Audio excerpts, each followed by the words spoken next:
గీత కార్మికుల విషయంలో కూటమి ప్రభుత్వం మాట తప్పిందని తూర్పు గోదావరి జిల్లా వైసీపీ అధ్యక్షుడు మాజీ మంత్రి చెల్లుబోయిన వేణుగోపాలకృష్ణ విమర్శించారు.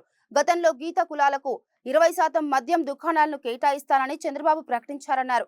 కానీ దీన్ని 10% కుదించి మద్యం సిండికేట్లకు దక్కేలా చేశారని ఆయన ఆరోపించారు. ప్రజాస్వామ్య దేశంలో, ప్రజాస్వామ్య రాష్ట్రంలో ఒక అప్రజాస్వామికమైనటువంటి పాలన నిత్యము అసత్యమే, ప్రతి మాట ఒక అబద్ధమే.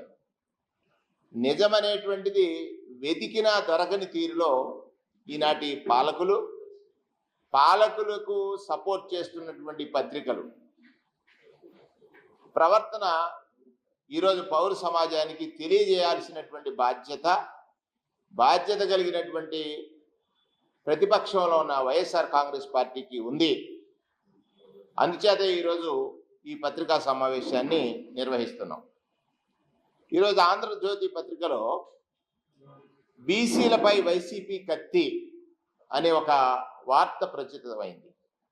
బీసీలపై వైసీపీ కత్తి అనే వార్త ఒకటి ప్రచురితమైంది.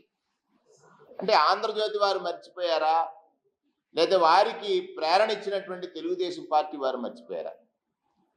బీసీలని కత్తితో కట్ చేసిన, కత్తిరించిన అది తెలుగుదేశం పాలనలో అనేటువంటిది సత్యం.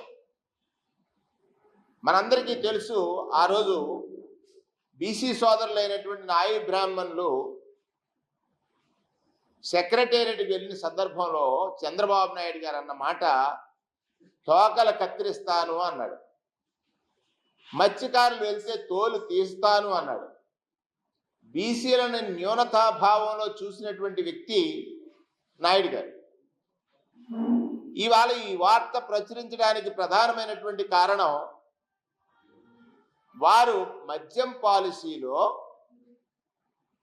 పాలసీలో ఎన్నికల ముందు గ్రామాన ఎవరైతే గీత వృత్తి మీద ఆధారపడి జీవించేటువంటి కళ్ళు గీత సొసైటీలు ఉన్నాయో ఆ గీత వృత్తిదారులకి 20% మద్యం షాపులు కేటాయిస్తానన్నాడు.